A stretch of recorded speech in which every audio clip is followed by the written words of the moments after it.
ಸಭೆಯ ಅಧ್ಯಕ್ಷ ಸ್ಥಾನ ವಹಿಸಿದಂಥ DCC ಅಧ್ಯಕ್ಷರಾದ ಹರೀಶ್ ಅವರೇ, ಮತ್ತು ಈ ಸಂಘಟನೆ ಮಾಡಿದಂತಹ ಹಿಂದುಳಿದ ವರ್ಗದ ಅಧ್ಯಕ್ಷರಾದ ವಿಶ್ವಾಸದಾಸ್ ಅವರೇ, ಮಾಜಿ ಶಾಸಕರು ಮಾಜಿ ಮಂತ್ರಿಗಳಾದಂಥ ಅಭಯ ಚಂದ್ರರೇ, ಮತ್ತು ವೇದಿಕೆಯಲ್ಲಿರುವಂಥ ಎಲ್ಲ ನೇತಾರರೇ ಮತ್ತು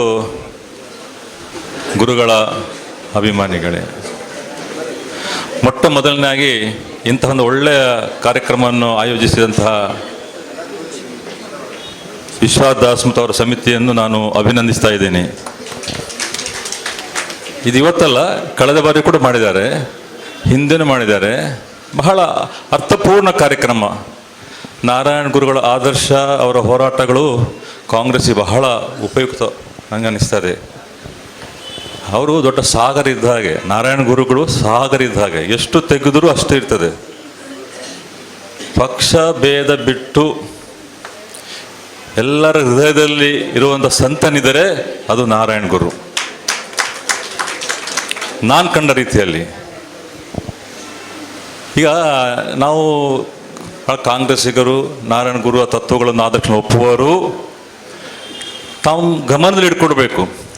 ಕೆಲವು ಮನಸ್ಸುಗಳು, ಕೆಲವು ಶಕ್ತಿಗಳು ಯಾವ ರೀತಿಯಲ್ಲಿ ಈಗಲೂ ಕೆಲಸ ಮಾಡ್ತಾ ಇದೆ, ಸುಮಾರು 100-150 ವರ್ಷದ ಹಿಂದೆ ಹೆಂಗೆ ಇರ್ಬೋದು, 8ನೇ-12ನೇ ಶತಮಾನ ಬಸವಣ್ಣಿರೋ ಹೆಂಗಿದೆ, ಅದೇ ಶಕ್ತಿಗಳು ಇವತ್ತು ಕೂಡ ಇದೆ.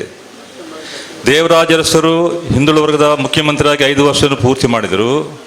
ಸಿದ್ದರಾಮಯ್ಯರು ಹಿಂದುಳಿದ ವರ್ಗದ ಮುಖ್ಯಮಂತ್ರಿಯಾಗಿ 5 ವರ್ಷ ಪೂರ್ತಿ ಮಾಡಿದರು. ಮತ್ತೊಂದು 5 ವರ್ಷ ಪೂರ್ತಿ ಮಾಡುವಂಥ ಒಂದು ಇದಿರುವಾಗ ಆ ಶಕ್ತಿಗಳು ಯಾವ ರೀತಿಯಲ್ಲಿ ಸಿದ್ದರಾಮಯ್ಯನನ್ನು ಅವರ ಹೆಸರಿಗೆ ಕೆಟ್ಟ ಹೆಸರು ಮಾಡಲು ಯಾವ ರೀತಿ ಪ್ರಯತ್ನ ಮಾಡಿದ್ರೆ ತಾವೆಲ್ಲ ಗೊತ್ತಿದ್ದೀರಿ. ತಾವೆಲ್ಲ ಚೆನ್ನಾಗಿ ಬಹಳ ಪ್ರತಿಭಟನೆ ಮಾಡಿದಿರಿ.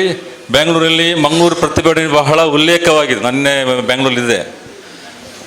ನಾರಾಯಣ ಗುರುಗಳ ಕೆಲವು ಎನೆಕ್ಡಾಟ್ಸ್ ತಾವು ಅರ್ಥ ಮಾಡಬೇಕು. ಕೆಲವು ಎನೆಕ್ಡಾಟ್ಸ್ ನಾನು ಹೇಳ್ತಾ ಇದ್ದೀನಿ. ಒಮ್ಮೆ ನಾರಾಯಣ ಗುರುಗಳು ರೈಲಿನಲ್ಲಿ ಪ್ರಯಾಣ ಮಾಡೋ ಆಕಸ್ಮಿಕ ರಾಜ ಬಂದರು. ರಾಜ ಕೂತಾಗ ಕೇಳಿದ್ರು, ಇವರು ಒಂದು ಸಂತನ ವೇಷದಲ್ಲಿದ್ದಾರೆ, ನಿಮ್ಮ ಹೆಸರೇನು ಕೇಳಿದರು. ನನ್ನ ಹೆಸರು ನಾರಾಯಣ ಅಂಥೇಳಿ. ನಿಮ್ಮ ಜಾತಿ ನೋಡಿದ್ರೆ ಗೊತ್ತಾಗೋಲ್ಲ ಕೇಳಿದರು. ಇಲ್ಲ, ನೋಡಿದ್ರೆ ಗೊತ್ತಾಗೋಲ್ಲ. ಹಾಗೆ ನೀವು ಹೇಳಿದ್ರು ಅರ್ಥ ಆಗೋಲ್ಲ ಅಂತ ಹೇಳಿದರು. ನೋಡಿ, ಅವರಿಷ್ಟು ಮಾರ್ಮಿಕವಾಗಿ ಹೇಳಿದರು. ನಾವು ಹೇಳಿದ್ರೆ ಮನುಷ್ಯ ಒಂದೇ ಜಾತಿ. ಮತ್ತೊಂದು ಡಾಕ್ಟರ್ ಅದು ಆಗ ಉಲ್ಲೇಖ ಮಾಡಿದರು, ನೀವು ಪ್ರತಿಷ್ಠಾನ ಮಾಡ್ತೀರಲ್ಲ, ನೀವು ತಂತ್ರಿಗಳಲ್ಲ, ಹೆಂಗೆ ನೀವು ಪ್ರತಿಷ್ಠಾನ ಮಾಡ್ತೀರಿ ಅಂದರೆ ನಂಬುವುದ್ರ ಕೇಳಿದರು. ನಾನು ನಿಮ್ಮ ದೇವರನ್ನು ಪ್ರತಿಷ್ಠಾನ ಮಾಡ್ತಾ ಇಲ್ಲ, ನಾನು ನನ್ನ ದೇವರನ್ನು ಪ್ರತಿಷ್ಠಾನ ಮಾಡ್ತಾ ಇದ್ದೀನಿ ಅಂಥೇಳಿ. ಈ ಥರ ಅವರ ತರ್ಕಗಳು, ವಾದಗಳು. ಆಮೇಲೆ ಅವರ ಮಠಕ್ಕೆ ಮುಸ್ಲಿಮರು ಬಹಳಷ್ಟು ಜನ ಬರ್ತಿದ್ರು, ಮೌಲ್ಯಗಳು ಬಹಳಷ್ಟು ಬರ್ತಿದ್ರು, ಬಹಳ ಚರ್ಚೆಗಳಾಗ್ತಿತ್ತು. ಹಾಗೆ ಅವರದ್ದೇ ಒಂದು ಮೌಲ್ಯ ಹೆಸರು ಮರ್ತೋಯ್ತು. ಬರ್ತಾಯಿದ್ರು, ಯಾವ ಚರ್ಚೆ ಮಾಡ್ತಾ ಹೋಗ್ತಾಯಿದ್ರು. 1-2 ದಿನ ಬಂದಿಲ್ಲ. ಇವರೇ ಅಲ್ಲಿಗೆ ಹೋದರು. ಎಲ್ಲಿಗೆ? ಮಸೀದಿಗೆ ಹೋದರು. ಏನು ನೀವು ಬಂದಿಲ್ಲ? ಇಲ್ಲ, ನನಗೆ ಸೌಖ್ಯ ಇಲ್ಲ ಸ್ವಲ್ಪ ರೀತಿ ಅಂತೇಳಿ. ನೀವು ಬನ್ನಿ, ನಮ್ಮ ಮಠಕ್ಕೆ ಬನ್ನಿ, ವೈದಿಕ ಮಠಕ್ಕೆ ಬನ್ನಿ ಅಂತ ಹೇಳಿದ್ರೆ. ಇಲ್ಲ, ಅಲ್ಲಿ ನನಗೆ ನಮಾಜ್ ಮಾಡಲಿಕ್ಕೆ ಆಗೋದಿಲ್ಲ ಹೇಳಿದ್ರು. ನಮಾಜ್ ಮಾಡಲಿಕ್ಕೆ ನಾನು ವ್ಯವಸ್ಥೆ ಮಾಡ್ತೀನಿ. ಅವರು ಅಲ್ಲಿ ಬಂದು ಕೂತು ನಮಾಜ್ ಮಾಡಿ ಅಲ್ಲಿ ಅವರ ಆರೋಗ್ಯವನ್ನು ಕಾಪಾಡಿಕೊಂಡು, ಅಂದರೆ ಅವರಲ್ಲಿ ಆ ಥರ ಯೋಚನೆಗಳಿರಲಿಲ್ಲ. ಕಳೆದ ಒಂದು ದೊಡ್ಡ ಪ್ರಯತ್ನ ಕೇರಳದಲ್ಲಿ ನಡೀತು. ನಾನು ಕೇರಳದಲ್ಲಿ ವೀಕ್ಷಕನಾಗಿ ಕಳೆದ ಬಾರಿ ಇದೆ, ಈ ಬಾರಿದೆ. ಅಲ್ಲಿ ನಾರಾಯಣ ಗುರುವನ್ನು ಹೆಗಡೆಯವರೇ, ನಾರಾಯಣ ಗುರುವನ್ನು ಹಿಂದೂ ಧರ್ಮದ ಸ್ಥಾಪಕರಂತೇಳಿ ಮಾಡಲಿಕ್ಕೆ ಬಹಳಷ್ಟು ಪ್ರಯತ್ನ ಮಾಡಿದರು.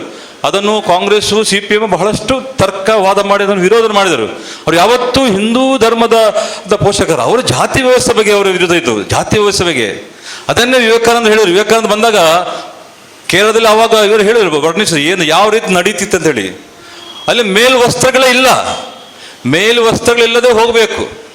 ಕೆಲವು ವರ್ಗಗಳು, ದಲಿತರಲ್ಲಿ ಕೆಲವು ಬಹಳ ಪಾಮರಿದ್ದಾರೆ, ಅವರು ರಾತ್ರಿ ಮಾತ್ರ ಬರಬೇಕು, ಬೆಳಿಗ್ಗೆ ಬೆಳಕು ಕಾಣಬಾರ್ದು ಅವರು. ಈ ಥರ ಒಂದು ವ್ಯವಸ್ಥೆಯನ್ನು ಅವರು ಉಚ್ಚರ ಆಸ್ಪತ್ರೆ ಇದು. ಆಮೇಲೆ ಒಂದು ಹೇಳಿದ್ರು, ಈಗ ಉಚ್ಚರ ಆಸ್ಪತ್ರೆ ಸರಿ ಮಾಡುವ ಸಂತ ಇಲ್ಲಿ ಇದ್ದಾನೆ, ಸಂತ ನಿಮಗೆ ಕಾಣ್ತಾನೆ ಅಂತ ಹೇಳಿದ್ರು. ಅವಾಗ ನಾರಾಯಣ ಗುರು ಇದರಲ್ಲಿ ಈ ಥರ ಮನುಷ್ಯ ಎಂದರೆ ಈಗ ಶಂಕರ ಬಗ್ಗೆ ಹೇಳಿದರು, ಶಂಕರ ಫಿಲಾಸಫಿ ಹೇಳಿದರು, ಶಂಕರ ಮೀಮಾಂಸೆ ಬಗ್ಗೆ ಹೇಳಿದರು, ಅಹಂ ಬ್ರಹ್ಮಾಸ್ಮಿ ಅಂಥೇಳಿ ಅವರ ಅದ್ವೈತದ ಬಗ್ಗೆ. ಶಂಕರರಿಗೂ ನಾರಾಯಣ ಗುರಿಗೆ ಏನು ವ್ಯತ್ಯಾಸ ಅಂದರೆ, ನಾರಾಯಣ ಗುರು ಅದ್ವೈತನು ಜನಸಾಮಾನ್ಯ ಹತ್ರ ಕರ್ಕೊಂಡೋದ್ರು.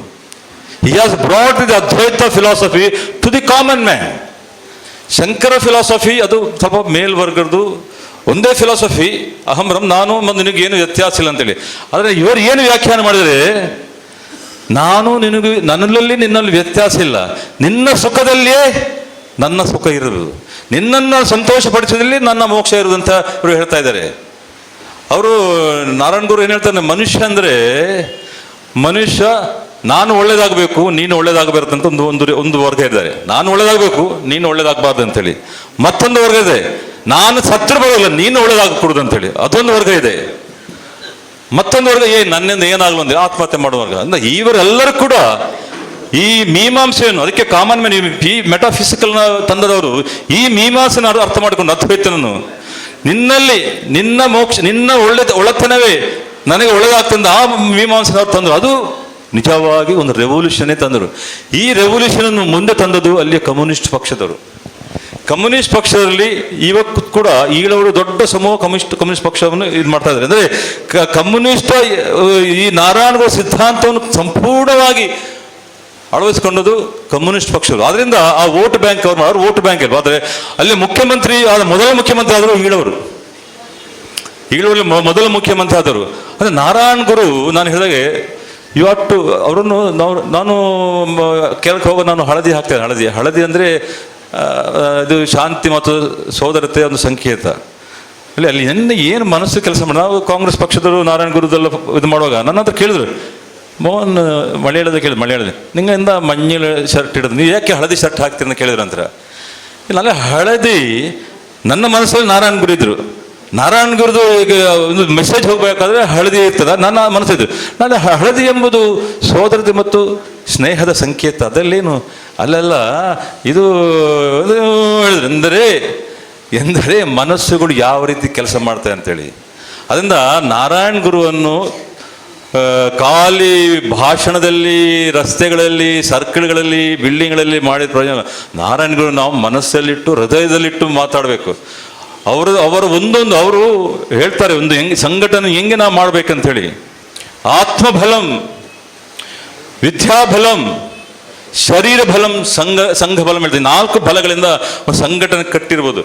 ನೀವು ಮಂಜೇಶ್ವರದಿಂದ ನೀವು ತಿರುವನಂತಪುರ ಹೋದರೆ ಎಲ್ಲ ಕಡೆ ಕಾಲೇಜುಗಳಿದೆ, ಹಾಸ್ಟೆಲ್ಗಳಿದೆ, ಎಲ್ಲ ನಾರಾಯಣ ಗುರು ಅವರ ಹೆಸರಲ್ಲಿ ಒಂದು ದೊಡ್ಡ ಅಕ್ಷರ ಕ್ರಾಂತಿ ಆಗಿದೆ ಅಲ್ಲಿ. ಆಮೇಲೆ ಅವರು ನೀವು ಹೇಳಿದ ಕೈಗಾರಿಕೆಗಳು, ಅಲ್ಲಲ್ಲಿ ಕೈಗಾರಿಕೆಗಳನ್ನು, ಖಾಲಿ ಇದಲ್ಲ ಕೈಗಾರಿಕೆಗಳನ್ನು, ಅವ್ರ ಆತ್ಮಬಲ ಭಾಳ ಫೋಕಸ್ ಆಗಿ ನೀವು ಕೆಲಸ ಮಾಡಬೇಕು. ನಿಮ್ಮ ಆತ್ಮ ಗಟ್ಟಿದರೆ ಯಾವುದಕ್ಕೂ ಮುಂದೆ ಹೆಜ್ಜೆ ಇಟ್ಟರೆ ನೀವು ಅದು ಸಕ್ಸಸ್ ಆಗ್ತಾ ಹೇಳ್ತಾರೆ. ಆತ್ಮಬಲ ಬೇಕು ಹೇಳ್ತಾರೆ. ಆಮೇಲೆ ವಿದ್ಯಾರ್ಥಿ ಬುದ್ಧಿಬಲಂ, ಯೋಚನೆ ಮಾಡಬೇಕು, ಎಲ್ಲ ನಾಲೆಜ್ಗಳನ್ನು ತಗೊಳ್ಬೇಕು ನೀವು, ಇದು ಹೇಳ್ತಾರೆ. ಆಮೇಲೆ ಶರೀರವನ್ನು ಆರೋಗ್ಯವಂತರಾಗಿರ್ಬೇಕು, ಅವರು ಗಟ್ಟಿಮುಟ್ಟಾಗಿ ಬೆಳಿಬೇಕು ನೀವು, ಅದನ್ನು ಮಾತ್ರ ನೀವು ಹೋರಾಟ ಮಾಡ್ಲಿಕ್ಕೆ ಸಾಧ್ಯ ಇದೆ. ಈ 3 ಇದ್ದರೆ ನಿಮಗೆ ಸಂಘಟನೆ ಮಾಡಲಿಕ್ಕೆ ಬಹಳ ಆಗ್ತಾ ಇದೆ. ನಾರಾಯಣ ಗುರುಗಳಲ್ಲಿ ಬಹಳ ಶಿಷ್ಯರಲ್ಲ, ಖಾಲಿ ಈಳುವ ಸಮುದಾಯ ಇರಲ್ಲ. ಅವರು ದಲಿತರು ಇದ್ರು, ಮುಸ್ಲಿಂ ಇದ್ರು, ಕ್ರೈಸ್ತರು ಇದ್ರು. ಅನಂತ ಶೆಣೈ ಅಂತಿಲ್ಲ ಮಂಗಳೂರಿನವರು, ಅವರು ಅನಂತ ಸ್ವಾಮಿಗಳಾಗಿದ್ದಾರೆ. ಪಯ್ಯನೂರಲ್ಲಿದ್ದಾರೆ ಅವರ ಆಶ್ರಮ, ಪಯ್ಯನಾಶ್ರಮರು ಅನಂತ ಶೆಣೈ ಅವರು ಕೊನೆಯ ಶಿಷ್ಯರು. ನಾರಾಯಣ ಗುರು ಅವರ ಕೊನೆಯ ಶಿಷ್ಯರು ಅನಂತ ಸ್ವಾಮಿ. ಬಹಳ ಚೆನ್ನಾಗಿ ಪಯ್ಯನೂರಲ್ಲಿ ಆಶ್ರಮ ಕಟ್ಟಿದ್ದಾರೆ. ಮುಸ್ಲಿಮ್ಸ್ ಅವರು ಬೇಕಾದಷ್ಟು ಮುಸ್ಲಿಮರು ಶಿಷ್ಯರಾಗಿದೆ. ಇವತ್ತು ನಾನು ಬೆಳಿಗ್ಗೆ ಎದ್ದಾಗ ನಾನು ಇದು ಯೂಟ್ಯೂಬ್ ನೋಡುವಾಗ ಡಾಕ್ಟರ್ ಬಶೀರ್ ಅಲಿ, ಡಾಕ್ಟರ್ ಶೌಕತ್ ಅವರು ಎಂಥ ಚೆನ್ನಾಗಿ ನಾರಾಯಣ ಗುರು ಬಗ್ಗೆ ಮಾತಾಡ್ತಾರೆ. ನಮಗೆ ಆಶ್ಚರ್ಯ ಆಗ್ತದೆ. ಒಬ್ಬರು ಮುಸ್ಲಿಂ ಆಗಿ ನಾರಾಯಣ ಗುರು ಬಗ್ಗೆ ಮಾತಾಡ್ತಾ, ಅವನು ಶೌಕತ್ ಹೇಳ್ತಾನೆ, ನನ್ನನ್ನು ಕೇರಳ ಇಡೀ ದೇಶದಲ್ಲಿ ನಾನು ನಾರಾಯಣ ಗುರು ಬಗ್ಗೆ ಮಾತಾಡಲಿಕ್ಕೆ ಕರಿತಾ ಇದ್ದ ಅಂತೇಳಿ. ಅವನು ಆ ಫಿಲಾಸಫಿ ಅಷ್ಟು ಚೆನ್ನಾಗಿ ಮಾತಾಡ್ತಾರೆ. ಅದರಿಂದ ನಾನು ವಿಶ್ವಾಸ ಹೇಳ್ತಾ ಇದ್ದೀನಿ, ನೀವು ನೆಕ್ಸ್ಟ್ ಮಂತ್ ಅವರ ಡೆತ್, ಸೇಮ್ ದಿವಸ ಅವರ ಡೆತ್ ಡೇ. ಒಂದು ನಾರಾಯಣ ಗುರುವನ್ನು ಬಹಳ ಸಿಂಪ್ಲಿಫೈ ಮಾಡೋ ರೀತಿಯಲ್ಲಿ ನಮ್ಮ ಕಾರ್ಯಕರ್ತರಿಗೆ, ನಮ್ಮ ನೇತರಿಗೆ ಅರ್ಥ ರೀತಿಯಲ್ಲಿ ಒಂದು ಒಳ್ಳೆ ಉಪನ್ಯಾಸ ತಾವು ಇಟ್ಕೊಳ್ಬೇಕು. ಒಳ್ಳೆ ಉಪನ್ಯಾಸ. ಯಾಕಂದರೆ ಅದು ನೀವು ಶಿವಗುರಿಯಿಂದ ತರಿಸ್ತೀರಿ ನೀವು.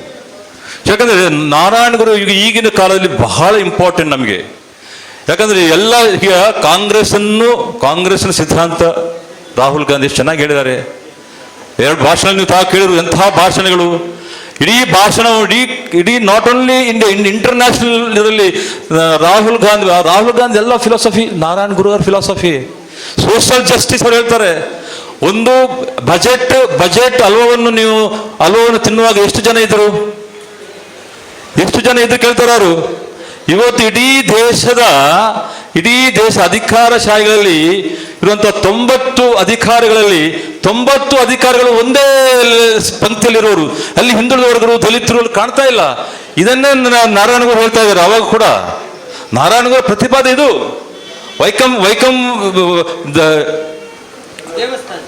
ವೈಕಂ ಸತ್ಯಾಗ್ರಹ ಮಾಡುವಾಗ ನಾರಾಯಣಗೌಡ ಭಾಗವಹಿಸಿ ಒಂದೇ ಸತ್ಯಾಗ್ರಹ, ಅದು ಕಾಂಗ್ರೆಸ್ ಆಯೋಜಿಸಿದ ಸತ್ಯಾಗ್ರಹದಲ್ಲಿ ನಾರಾಯಣಗೌಡ ಭಾಗವಹಿಸಿದರು. ನಾರಾಯಣಗೌಡ ಮತ್ತು ಗಾಂಧಿಗಳು ಬಹಳ ಚರ್ಚೆ ಆಗ್ತಿತ್ತು. ಆಮೇಲೆ ಠಾಗೂರ್ ಬಗ್ಗೆ ನೀವು ಹೇಳಿದ್ರು. ಠಾಗೂರ್ ಹೇಳಿದ್ರು, ನಾನು ಶಾಂತಿ ನಿಕೇತನ ಕಟ್ಟಲಿಕ್ಕೆ ದೇಶ ವಿದೇಶಗಳೆಲ್ಲ ತಿರುಗಾಡಿದೆ, ಸಂತರನ್ನು, ಸ್ವಾಮಿಗಳನ್ನೆಲ್ಲ ನೋಡೇನೆ. ಅದೇ ಪ್ರಯುಕ್ತ ನಾನು ಕೇರಳದಲ್ಲೂ ಬಂದೆ. ಕೇರಳದಲ್ಲಿ ಬಂದಾಗ ಸ್ವಾಮಿಗಳೊಟ್ಟಿಗೆ ನಾನು ನೋಡಿದಾಗ ನನ್ನ ಜೀವಮಾನದಲ್ಲಿ ನೋಡಿ, ಮತ್ತೆ ಇನ್ನು ನನ್ನ ಮುಂದಿನ ಇದರಲ್ಲಿ ಕೂಡ ಇಂಥ ಸಂತನ ನೋಡೋ ಪ್ರಶ್ನೆನಿಲ್ಲ. ಅಂಥ ತೇಜಸ್ಸುಳ್ಳ ಅಂಥ ನಾರಾಯಣಗುರು ಅಂತ ಹೇಳಿದ್ರಿ. ಅಂದ್ರೆ ಟ್ಯಾಗೋರ್ ಅವರು ಹೇಳಬೇಕಾದ್ರೆ ಅದನ್ನು ನೀವು ಅದನ್ನು ಅರ್ಥ ಮಾಡ್ಕೊಳ್ಳಿ ನೀವು. ಅದರಿಂದ ನಾರಾಯಣಗುರು ಬಗ್ಗೆ ಇನ್ನಷ್ಟು ವಿಶದವಾಗಿ ತಾವು ಅರಿಬೇಕು. TS ಕೃಷ್ಣನ್ ಅಂತ ಬರೆದಿದ್ದಾರೆ ತಮಿಳುನಾಡಿನಲ್ಲಿ. ಅವರು ಇತ್ತೀಚೆಗೆ ಇಲ್ಲಿ ಬಂದು ನಾರಾಯಣ ಗುರುವನ್ನು ಮ್ಯೂಸಿಕಲ್ಲಿ, ಹಾಡುಗಳಲ್ಲಿ ಮ್ಯೂಸಿಕಲ್ ನಾರಾಯಣ ಗುರುವನ್ನು ಅವರು ಚಿತ್ರೀಕರಿಸಿದರು ಬ್ಯೂಟಿಫುಲ್ ಆಗಿ. ಇಂತಹ ಕಾರ್ಯಕ್ರಮಗಳನ್ನು ನಾನು ಪದ್ಮರಾಜ್ ಅವರಿಗೆ, ನಿಮ್ಮಲ್ಲಿ ಬಂದಿದ್ರು ಅವರು, ಕೃಷ್ಣನವರು ಇಲ್ಲ, ತಾವು ದಯವಿಟ್ಟು ಅದನ್ನು ನೀವು ನಿಮ್ಮ ದೊಡ್ಡ ಇದು ನೀವು ಮಾಡಿಸಬೇಕು. ವಂಡರ್ಫುಲ್ ಆಗಿ. ನಾರಾಯಣಗುರು ಬಹಳ ಆಪ್ತರು, ಅವರು ಬ್ರಾಹ್ಮಣ ಕುಲಕ್ಕೆ ಆದ್ರೆ ಬಹಳ ಆಪ್ತರು ಅವರು. ನಾರಾಯಣಗುರಲ್ಲಿ ಎಲ್ಲ ಜಾತಿ, ಎಲ್ಲ ಮತಗಳು, ಎಲ್ಲ ಪಂಥಗಳು ಇದ್ದರು ಅವರು. ಅದರಿಂದ ತಾವೆಲ್ಲರೂ ಕೂಡ ನಾರಾಯಣ ಗುರುವನ್ನು ಮನಸ್ಸಿನಲ್ಲಿ, ಹೃದಯದಲ್ಲಿ ಇಟ್ಕೊಳ್ಳಿ. ತಮಗೆ ಎಲ್ಲ ರೀತಿಯಲ್ಲಿ ಒಳ್ಳೇದಾಗ್ತದೆ. ನನಗೆ ನಿಜವಾಗಿ ನಾನು ನಾರಾಯಣ ಗುರು ದೊಡ್ಡ ಅಭಿಮಾನಿ. ನನ್ನ ಕಾಲಾವಧಿಯಲ್ಲಿ ಸಿಂಡಿಕೇಟಲ್ಲಿರುವಾಗ, ನಾನು ಹೇಳಬಾರ್ದು, ಸಿಂಡಿಕೇಟ್ ಇರುವಾಗ ನಾನು ಮೊದಲನೇ ಕೆಲಸ ಮಾಡಿದ್ದು ನಾರಾಯಣ ಗುರು ಪೀಠವನ್ನು ನಾವು ಮಾಡಲಿಕ್ಕೆ ಅದು ಆಯಿತು. ಅದಕ್ಕೆ ಸರ್ಕಾರ ಕೂಡ 1 ಕೋಟಿ ಕೊಟ್ಟರು. ಪೀಠಗಳು ನಡೀತಾ ಇದೆ, ತುಂಬಷ್ಟು ಪ್ರವಚನಗಳು ನಡೀತಾರೆ. ಎಲ್ಲ ಕಡೆ ಕೂಡ ನಾರಾಯಣ ಗುರು ಬಗ್ಗೆ ನಡೀತಾ ಇದೆ. ದೊಡ್ಡ ಕೆಲಸ. ಆಮೇಲೆ ದೊಡ್ಡ ಕೆಲಸ ಮಾಡಿ ರಮನಾಥ್ ರೈ ಅವರ ಅಧ್ಯಕ್ಷತೆ, ಅವರು ಜಿಲ್ಲಾಧ್ಯಕ್ಷ ಇರುವಾಗ ಮತ್ತು ಮಂತ್ರಿಗಳಿರುವಾಗ ಹೋಗಿ ಮಂತ್ರಿಯವರನ್ನು ಕಂಡು, ಮುಖ್ಯಮಂತ್ರಿ ಕಂಡು ರಜಾ ಘೋಷಣೆ ಮಾಡಿದರು. ನಾರಾಯಣ ಗುರು ಬಗ್ಗೆ ರಜಾ ಘೋಷಣೆ ಕೂಡ ಮಾಡಿದ್ದಾರೆ. ಅದರಿಂದ ನಾರಾಯಣ ಗುರು ಪಂಕ್ತಿಯಲ್ಲಿ ಸರ್ಕಾರ ಇದೆ, ಸಿದ್ದರಾಮಯ್ಯ ಇದೆ. ಅದರಿಂದ ತಾವು ದಯವಿಟ್ಟು ನಂದ್ಕೊಳ್ಳಿ, ಮೊನ್ನೆ ನಡೆದಂತಹ ಇವಾಗ ಏನು ನಡೀತಂತ ಇದೆಲ್ಲ ನಾರಾಯಣ ಗುರುಗಳ ವಿರೋಧ ಮಾಡುವಂಥ, ಅವ್ರ ತತ್ವಗಳ ವಿರೋಧ ಮಾಡುವ ಶಕ್ತಿಗಳು ಇವತ್ತು ಕೂಡ ಜೀವಂತವಾಗಿದೆ. ಇದನ್ನು ತಾವು ದಯವಿಟ್ಟು ಅಂದ ಇನ್ನೂ ಕೂಡ ಮುಂದೆ ಹೋರಾಟ ಇದ್ದಾರೆ. ಇನ್ನೂ ಕೂಡ ಮುಂದೆ ಹೋರಾಟದಲ್ಲಿ ತಾವೆಲ್ಲರೂ ಕೂಡ ದೃಢ ಮನಸ್ಸಿಂದ ಈ ತತ್ವ ಇರಬೇಕಂತ ಹೇಳಿ ನನಗೆ ಅವಕಾಶ ಕೊಟ್ಟಕ್ಕೆ ತಮ್ಮೆಲ್ಲರಿಗೆ ವಂದಿಸಿ ನನ್ನ ಮಾತನ್ನು ಮುಗಿಸ್ತೇನೆ. ಜೈ ನಾರಾಯಣ ಗುರು, ನಾರಾಯಣ ಗುರು.